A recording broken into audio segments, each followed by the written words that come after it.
WJBF.com/work46. Join our team today. The Live 5 for 6 mobile app. Download it today. The Live 5 for 6 Skyview Network, sponsored by Terry Lambert Hyundai. We had the rain and storms earlier today, but we're pretty much staying dry for the rest of your Monday. Just a very low chance of severe weather in the southern portion of the CSRA. I'll have all those details. Now on News Channel 6 at 5, a weekend shooting in downtown Augusta.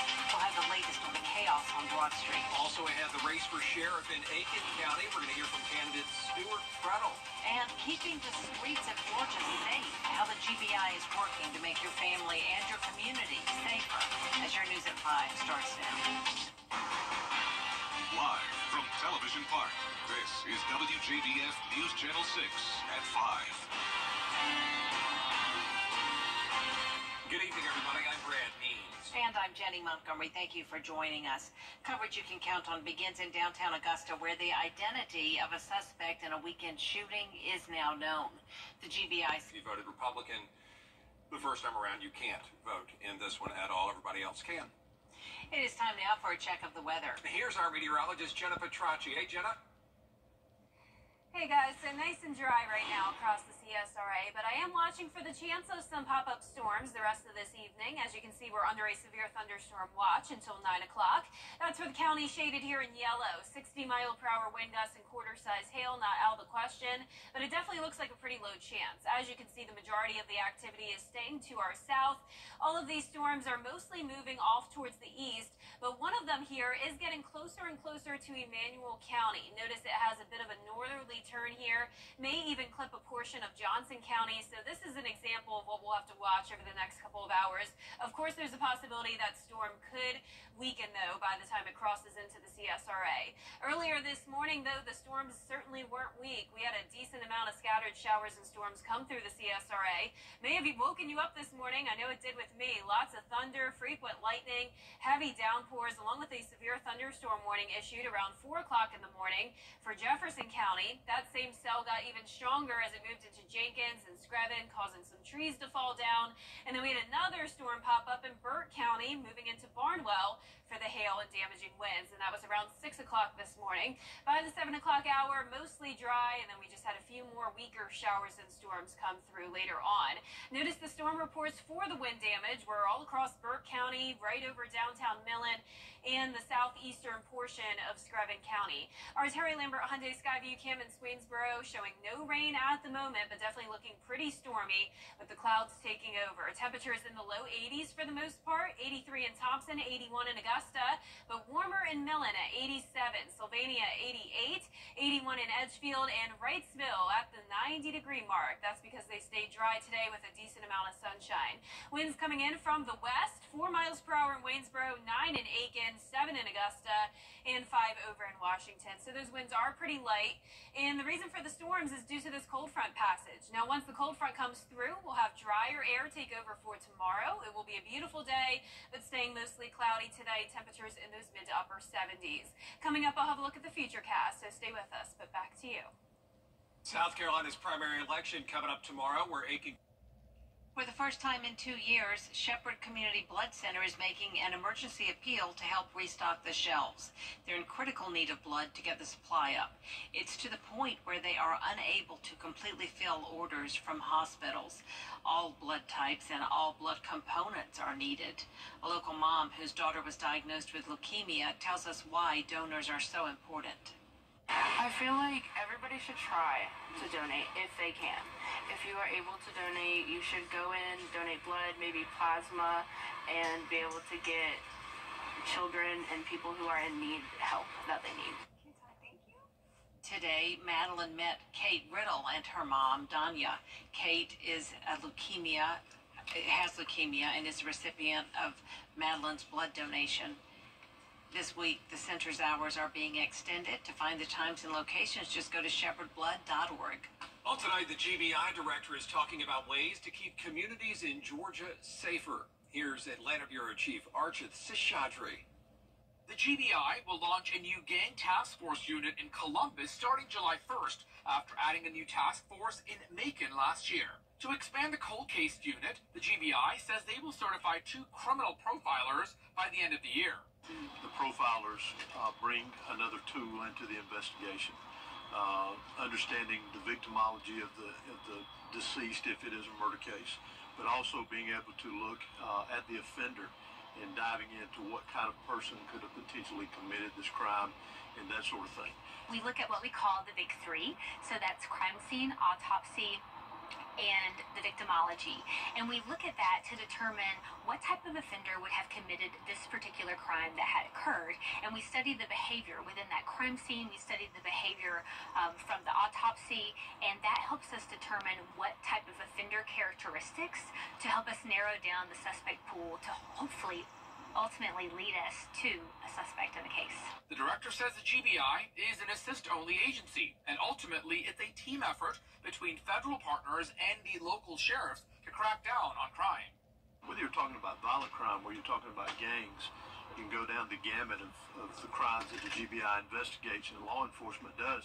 It's got to be a team approach. There's got to be community involvement in it. The community's got to care about what's going on in their neighborhoods and so forth, but also working with us and being a part of that team to address it.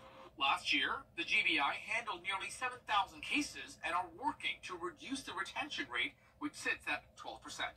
Reporting in Atlanta, Archit Seshadri, Atlanta Bureau Chief. This week on Jenny, how you can help support a grassroots effort to take showers to the city's homeless population. It is a nonprofit called Project Refresh. It's been 2 years since the first showers were taken in the mobile shower unit, and now more than 1,000 showers later, the community is invited to come out for a 5K, 10K run and walk. It's a family-friendly, fun way to raise funds and beat the heat with water events and games. Essentially, we were trying to find a way to raise awareness about who we are, what we do. It's a fun thing to do, and we wanted to find a way where people can really experience why this is important. So you run a 10K in June in Augusta, Georgia, you're going to understand why a shower is nice to have access to. We do have some jump houses for the kids. It's just going to be a time for us to come together, have a great time, support an awesome cause, and just, show people why this is important and why we do what we do. Race, plus learn about the new home for Via Cognitive Health and their upcoming opening celebration. Jennifer Pennington and Brittany Hutto. Join me Tuesday at 12:30 right here on News Channel 6. Coming up, an update on the search for a missing girl in South Carolina. Yeah, we're going to have an update on that investigation for you right after this break. And tonight will be mostly dry, just a low chance of some severe storms in the southern portion of the CSRA. All of us nice and dry tomorrow, back to sunshine and more rain by Sunday. All those details coming up. A sad end to the search for a missing girl in South Carolina. Her body was found in the Broad River on Sunday. Investigators say she drowned while swimming in the river. Scarlett Lizjack has the story. A 10-year-old girl from Gaffney drowned in this North Carolina river. Now the family is warning others how dangerous this waterway can be. Chris Ingram says his 10-year-old niece, Cedra Upton, was swimming in the Broad River Saturday evening with her 2 sisters when things took a turn. I get a phone call from my sister saying Cedra and the other sisters were missing. They were out swimming on the river. Ingram says the girls were headed back to shore when they ran into some deep water. They were swimming in water that was roughly 3 to 4 feet deep at the time. And then the grandma was calling them in because I guess they were getting pulled out just a little bit. So they came to, turn around to go back to shore. And Cedra actually took a step the other way and hit this deep end. It was just a drop off. So it went from 4 feet to 12 feet in one step. We're told a nearby couple jumped in and rescued Cedra's 2 sisters. By the time we turned back, the wife noticed that Cedra went under and was trying to follow her. And seen her head come up roughly 30 seconds after she went under. But it was just a crown of her head, and then they never seen her again. Rescue crews started searching for Cedra on Saturday, but they weren't able to recover her body until Sunday. I want people to understand the risk of that river. Just wear life jackets. Watch your kids because they weren't deep. It was an instant drop off. the danger is there. We want people to know that. Ingram says Cedra made a big impact during her 10 short years. She was the sweetest thing. Always happy, always smiling. She was mom's little helper. She's a great sister, full of life, not scared to do anything. Always out there. So many friends, teachers, everybody she came in contact, she touched. Weather headlines on WJBF News Channel 6. Brought to you by Hickson Roofing. If your roof needs fixing, call Mr. Hickson. Safer streets and community. Now, your most accurate forecast with WJBF Live 5 for 6. Welcome back. You may have run into some rain if you were out and about earlier this morning, or maybe even the thunder woke you up. That's what happened with me. We had some pretty strong storms move across town, and really all of the CSRA dealing with at least a little bit of impacts from this morning. Notice those rainfall totals all under 1 inch, but wherever we see the green, that's where our rainfall totals made it to at least half an inch. And notice today we are still under a severe thunderstorm watch until 9 o'clock this evening for the counties in yellow. That's for 60-mile-per-hour wind gusts and quarter-size hail, and it's for our southern line counties. And it does include Burke County, but most of the storms are staying well to our south. We are watching this one area, though, that's making its way towards Emmanuel County. This is a severe thunderstorm warning. You can see the majority of the storms are moving more towards the east, but this one particular cell is taking a more of a northerly track now, and it may skim a portion of Emmanuel County, but of course it also is weakening a bit, so that's the good news. Right now, the severe thunderstorm warning goes until 5:30 p.m. for Lawrence County, Georgia. Very gusty winds and the hail within that cell. Looking pretty stormy outside on our Terry Lambert Hyundai Skyview Camp, but nice and dry there in Waynesboro. 81 here in town. Winds are coming in from the southeast at 7 miles per hour. Low 80s to upper 80s across the CSRA. 79 in Bamberg, though, are one of our coolest spots. 82 in Aiken, 82 in McCormick, Sparta and Sandersville at 87, 85 in Waynesboro, and 88 in Sylvania. We have a cold front across the area. That's the reason for the storms today, and also a trough following it. Once this system moves through, we will have plenty of sunshine for our Tuesday. Completely dry for all of us tomorrow. And starting out the day a little bit cooler at 64 degrees, climbing into those upper 80s. Our average low for this time of the year is 67, but we'll be a few degrees below that on Tuesday and Wednesday. So that cold front definitely not bringing us the cold air, but at least a little bit of a drop in humidity along with those cooler mornings. Notice the lows climb to 70, though, as we go into Father's Day. So definitely they will be on the rise. The Futurecast tonight showing most of that rain staying to our south. Cold front moves through tomorrow. A few passing clouds Tuesday and Wednesday, but for the most part, plenty of sunshine with that front staying out to the south and east. Here's a closer look tonight at 6 o'clock. Some of these cells popping up anywhere from Emmanuel County over into Barnwell. If you're in Richmond County, Aiken, or towards the north of the interstate, no concern at all about any rain for you tonight, and definitely no severe weather. By 11 o'clock tonight, all of us dry. Clouds are pushing off towards the east, and we'll keep things dry over the next few days. But as we go into Father's Day weekend, starting out very hot, 96 for your Saturday. Once again, a low of 70 Sunday morning, and then a few storms around, and that's all due to this Gulf moisture moving in. So there does look like there's a good chance that we'll have this system develop in the Gulf of Mexico, bringing this big surge of rain Sunday night into next week. Now, the exact impacts of the CSRA are still very uncertain, but we'll keep you updated on that. And as of now, not expected to be a tropical system. Lows tonight will be in the low to upper 60s. Highs tomorrow will be in the upper 80s, and some of us making it to 90 degrees. Your 10-day forecast showing those low 90s Wednesday through Friday, mix of sun and clouds. Low temperatures will also rise back into the upper 60s and even 70 degrees for Sunday morning. 96 for your Saturday, and then a few showers and storms around Father's Day and into next week. All right, thanks, Jenna. Georgia Senator John Ossoff was in Augusta today with the National Cyber Director. Ossoff and Harry Coker Jr. visited the Georgia Cyber Center to learn more about Augusta's leading role in cybersecurity. Last year, the Garden City was designated as a national workforce hub and a national tech hub for its role in workforce development.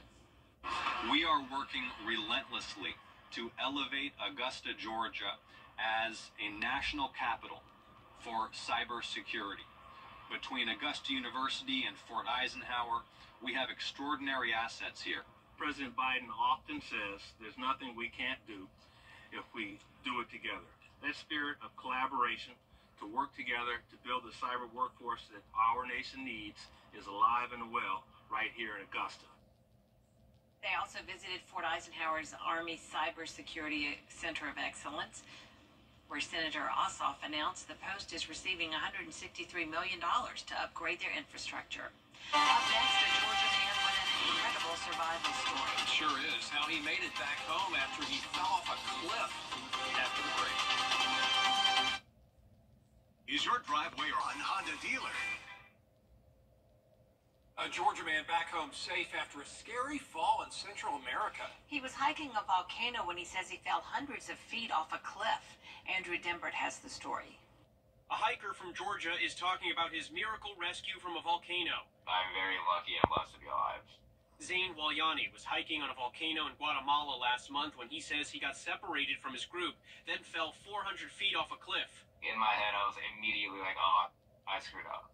Walyani bruised his kidney and shoulder in the fall, and his cell phone was dead. So for 4 nights, he slept inside caves and even in trees. A tree felt like the safest place to sleep in the first day where I was, just because if not, then I'd be sleeping on like a jungle floor. And I hate spiders, I hate bugs, and there's a ton of those out there. I had one terrible PB&J and about, I want to say, about 4 cups of water. Walyani said he survived on a peanut butter and jelly sandwich and some bananas he had packed. He says he even shared his food with a dog he found. I feel like the reason I didn't run into any jungle animals was like every time that dog's ears pointed up, I really just was like, I'm going the wrong way. Clearly there's something ahead of me, and I would just like change course. Walyani's friend reported him missing when he never made it back to base camp. After 4 days of no contact, Walyani stumbled onto a road used by farmers where he ran into police. People are actually going to work in these farms, and I realized I'm out. And I started saying Buenos Dias, I'm just excited to see someone. I was talking to myself for 4 days. Andrew Dimbert, ABC News, New York. Thank goodness he's okay. A lot more coverage you can count on ahead, folks. Hope you'll stay with us for News Channel 6 at 5:30. Coming up, a push to make vehicles more fuel efficient. How it'll save you money at the pump as your news continues.